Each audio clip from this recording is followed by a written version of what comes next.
تمام دیکھنے اور سننے والوں کو یوٹیوب چینل ایزی ہیلتھ کی طرف سے خوش آمدید۔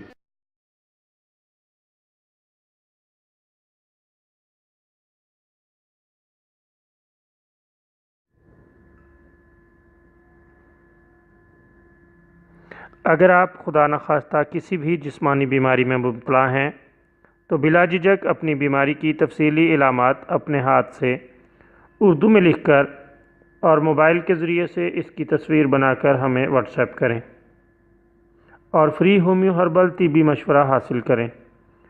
لکھنے میں اگر کوئی مشکل پیش ہو تو آڈیو ریکارڈ کر کے بھیج سکتے ہیں۔ ہومیو ہربل طریقہ علاج ذیلی بد اثرات سے پاک بیماریوں کو جڑ سے اکھاڑ پھینکتا ہے اور بفضل خدا پائیدار شفا سے ہمکنار کرتا ہے۔ یاد رہے تمام معلومات صیغہ راز میں رکھی جاتی ہیں۔ آپ دکھائے گئے نمبرز پر ہمیں واٹس ایپ کر سکتے ہیں۔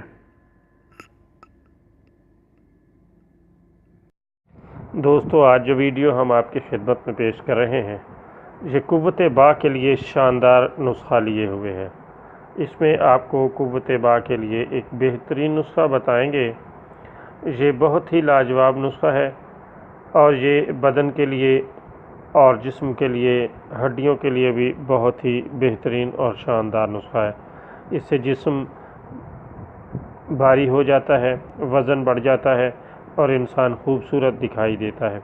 دوستو، آپ حسب طاقت جسمانی اور حسب حالات اور موسم 2-4 چھہارے لے لیں، یعنی خشک شدہ کھجور لے لیں جسے عام الفاظ میں چھہارے کہا جاتا ہے۔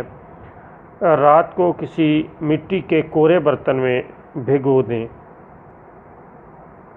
صبح ان کی گٹھلی نکال کر پھینک دیں اور آدھا کلو دودھ میں جوش دیں۔ چھہارے جب آپ نے بھگونے ہیں تو وہ پانی میں بھگونے ہیں، صبح کو ان کی گٹھلی پھینک دینی ہے اور آدھا کلو دودھ میں اس کو اچھی طرح سے جوش دینا ہے۔ اگر آپ کا جسم گرمی والا نہیں تو آپ پہلے چھہارے کھا لیں اور بعد میں دودھ پی لیں، لیکن اگر آپ پہلے سے ہی گرمی کے مریض ہیں تو پھر آپ چھہارے استعمال نہ کریں، ان کو نکال کر پھینک دیں اور صرف دودھ پی لیں۔ چند روز کے استعمال سے اللہ تعالیٰ کے فضل سے اس قدر قوت با بڑھے گی اور جسم میں طاقت آئے گی کہ آپ حیران رہ جائیں گے۔